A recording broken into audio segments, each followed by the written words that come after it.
Hi there, Jackie Ray here, co-founder of Ayurveda Institute and creator of Sister Science, a program designed for yoga teachers and Ayurvedic professionals who are struggling to incorporate Ayurvedic yoga into their practice.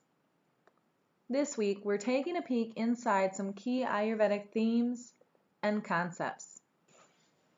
It's my intention to present these sometimes difficult to understand and abstract principles in an easy to understand and easy to use, more importantly, easy to share kind of way. Today we're going to take a look inside the Ayurvedic diet, and there's going to be a lot of information. And I hope by the end of this video you'll have a clear and working understanding of the Ayurvedic diet and how to apply it in your life and how to share the information with your friends and family. So let's get started. Ayurveda is such a wonderful and experiential science. It offers us a world of connection to Mother Nature like nothing else that we can find out there. Today we're going to expand on the lessons we've introduced in the previous days to discover our Ayurvedic perfect for you diet plan that will allow you to heal your body and your mind as well. Today we're going to talk about intention and how your energy affects the foods you eat. We're going to learn about the energy or prana of the foods we eat and how that affects our state of health and state of mind. And what you will take away from this lesson most is how to recognize those perfect for you foods.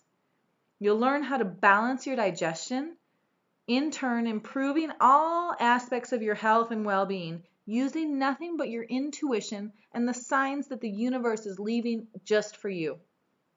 I absolutely love teaching these concepts because they're so wonderfully beneficial, so wildly different from person to person, and so very, very simple, useful, and not to mention that they have a dramatic effect on your health, and that effect can sometimes be almost immediate. The Ayurvedic way of eating is so unique in that Ayurveda recognizes our uniqueness, our unique needs, our unique habits, our unique nutritional requirements. Ayurveda teaches us that what is wonderful, nutritional, super healthy for one person may not be so great or even harmful to another person. Those foods that may not be so beneficial for one person may be exactly what is going to be most beneficial to another. It's just a matter of discovering those very unique signposts that the universe is already sending to you to discover what those perfect for you foods are. My bet is your intuition already knows, but modern science may have misled you along the way. Ayurveda teaches us that the key to perfect health is not the foods we ingest, but instead how we digest.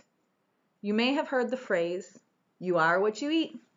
Well, instead, look at it this way. Ayurveda says you are what you digest. By listening to the universe when it comes to our diet and the foods we eat, we can bring digestion to its best and begin to heal from the inside out. An Ayurvedic diet allows you to heal your soul, to connect deeply and intimately to Mother Nature, and all you need to do is tune into your intuition and the very clear signs that the universe is already giving to you. Some of you may find that the universe has been whispering. Ayurveda teaches us how to listen to the universe. And even though sometimes the universe has not been whispering at all, it's been screaming, let's learn to listen. One of the most dramatic effects that the foods we eat have on us is not any physical effect at all. Did you know that the foods that we eat directly relate to our current state of mind? Think about that for a moment. The foods that we eat have a direct effect on our current state of mind. We already know that stimulants have a direct effect on the mind, foods like caffeine and alcohol. But Ayurveda places spicy chili peppers, garlic, onions, dark chocolate, just to name a few, in this stimulating category. These foods have a direct and stimulating effect on the mind, our thoughts, and our state of peace. If we find that our minds are racing, that we're having destructive thought patterns, or too much going on in there, it's best to refrain from eating too much of these really stimulating foods. When we eat mostly processed foods, microwaved foods, leftovers, canned or frozen, or maybe we eat out quite a bit, these foods can leave us feeling lazy, down in the dumps, or can even lead to depression. When we're experiencing any kind of lethargy or chronic fatigue or any similar disorder, we need to avoid these types of foods.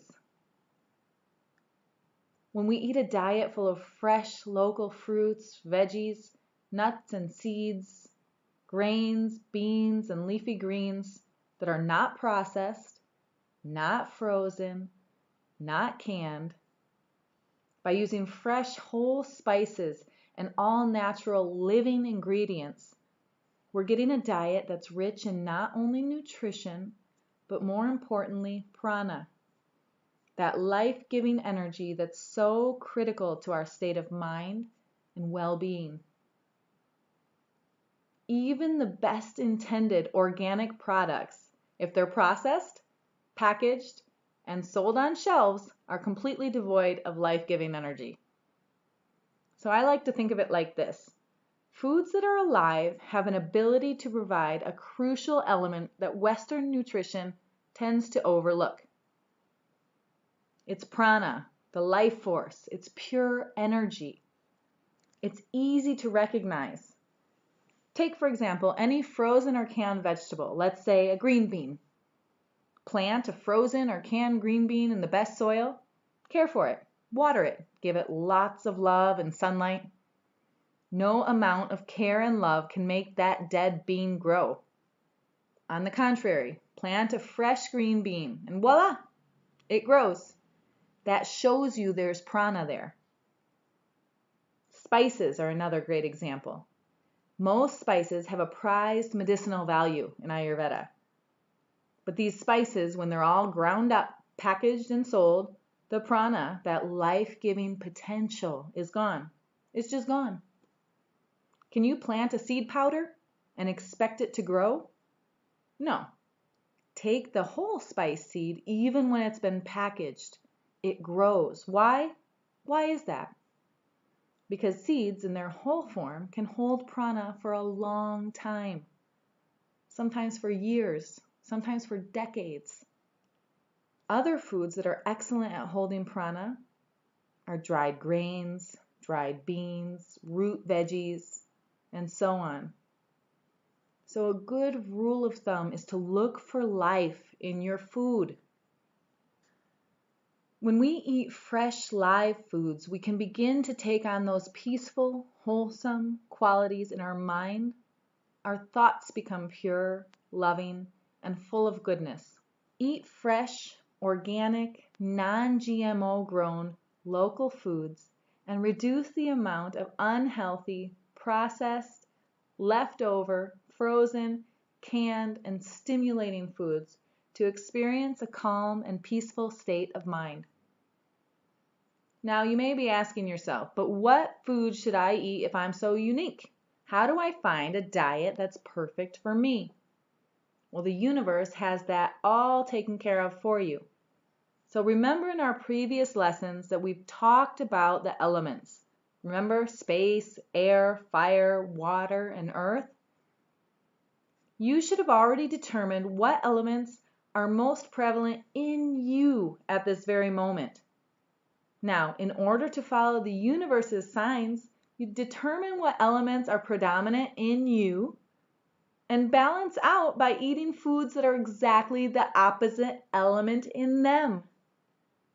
For example, if you're predominant in the earth element, remember, earth is heavy, it's damp, it's cold, it's thick and solid. You'll want to stick to a diet of things that are the opposite. So foods that are light, dry, and warm will provide you with the optimal nutrition that you're craving. If you're predominantly the water element, think about water. Water is wet, cold, and heavy. So for you, the best practice is to stick with foods that are dry, warm, and light. Both water and earth elements are kapha dosha. If your dosha is mostly kapha, or earth and water, then you'll simply thrive on a diet of light, warm, and dry foods. The fire element is hot and sharp and dry. If you have a predominant fire element, you'll want to stick with foods that are cooling in nature. If you're predominant in the fire element, you'll want to balance pitta dosha by eating a diet of cooling foods that are easy to digest. The elements air and space are light, dry, and cold. By listening to the universe, you can balance those qualities of vata dosha by eating a diet that is heavy, moist, and warm. Now don't worry, we're going to go over each of these right now in detail in a few minutes. By the time we're done, you'll be able to discover what foods are going to be the most amazing for you. So you should have already discovered which of the 5 elements are most predominant in you right now. Now we can begin to discover what your most balancing foods will be. By connecting to the elemental composition of your diet as it relates to your very unique needs, you can find those foods that are going to be perfect for your very unique digestive system. It's simple, really.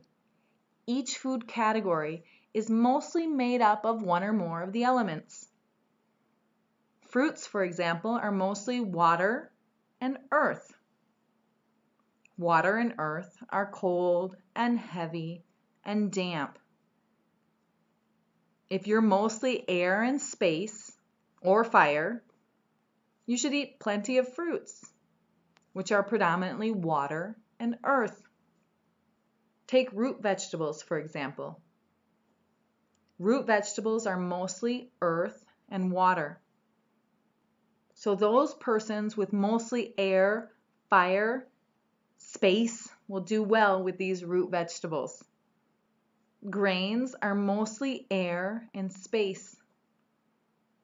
So people who are mostly fire, water, earth elements will do really well with grains in their diet. Nuts, seeds, and beans are mostly air and space elements. So people with earth, water, and fire elements eat plenty of these dry nuts and seeds and do really, really well. Oil is heavy and dense and mostly earth element. People with mostly air and space do really well with additional oils in their diet, more so than those who are mostly earth elements. Are you starting to see the connections? The universe tells you exactly what to eat, how you can cook it to make it more digestible, and how to thrive on the foods you eat. Remember, you are not what you eat. You are what you digest. Nuts and seeds are mostly air and space. If you have a lot of these elements, does that mean you shouldn't eat nuts and seeds? No, not at all. But it means that by adding more water and earth element, you can make these easier to digest, easier to assimilate, and really reap the benefits of those superfoods. By soaking nuts, seeds, or dried fruit, you can add the element of water, making them easy to digest for those who have too much air and space. You can change the elemental combination of any food to be exactly what you need it to be. By processing it, by cooking, by soaking. It's all about tuning in to the elements in your body and the elements in your food and eating those things that bring balance, or the opposite of what you're made of. Do you have too much air and space in your salad, in your nuts and seeds? Add the fire element by cooking. You can add water element by soaking.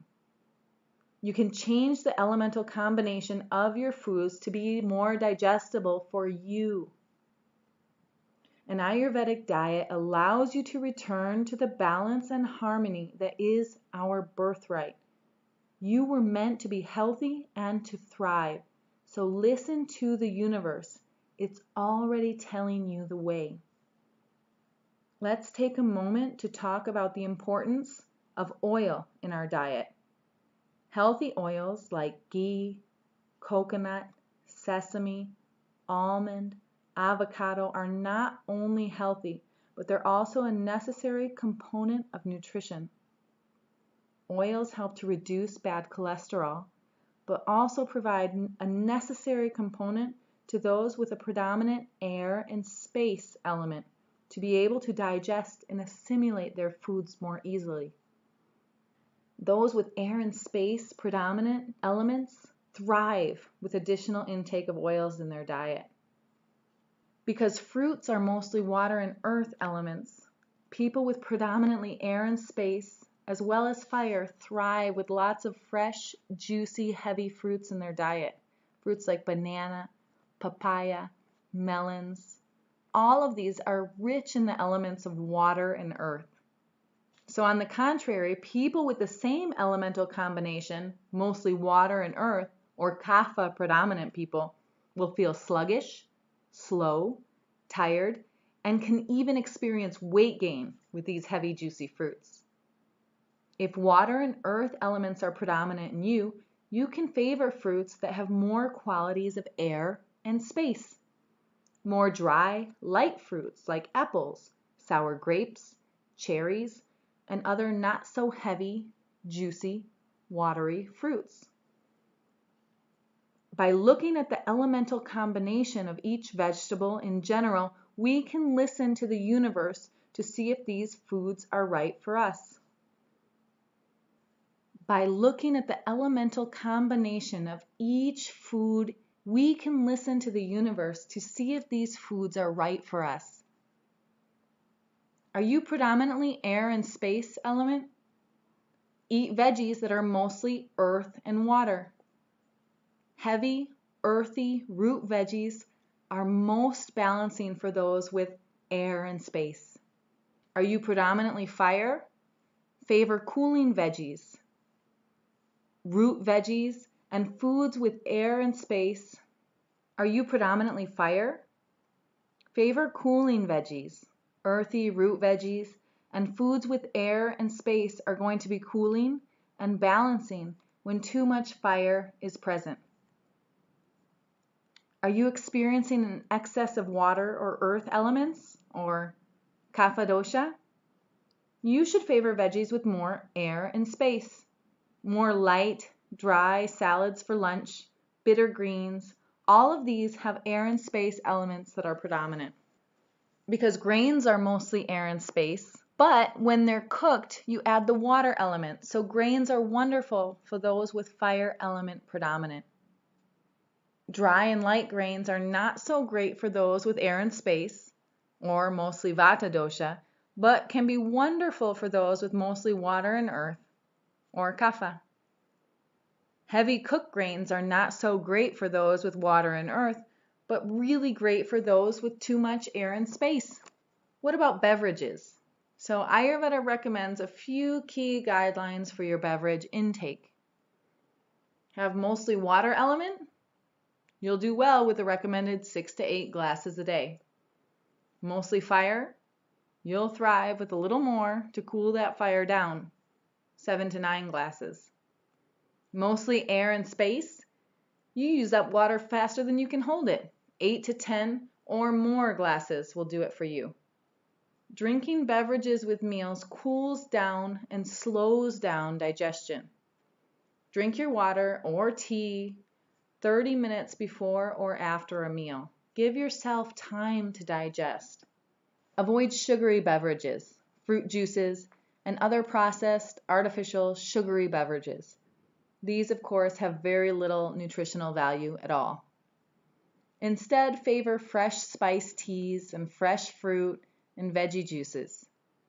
These fresh beverages made with whole fruits or spices are healing, nourishing, and cleansing for the system when taken in moderation. So let's review what we've learned today. First, by considering your unique elemental combination, you can choose foods that are going to be most nourishing, most balancing, and most importantly, super easy to digest based on your unique needs. Each one of us is unique and different, and so is our perfect diet plan.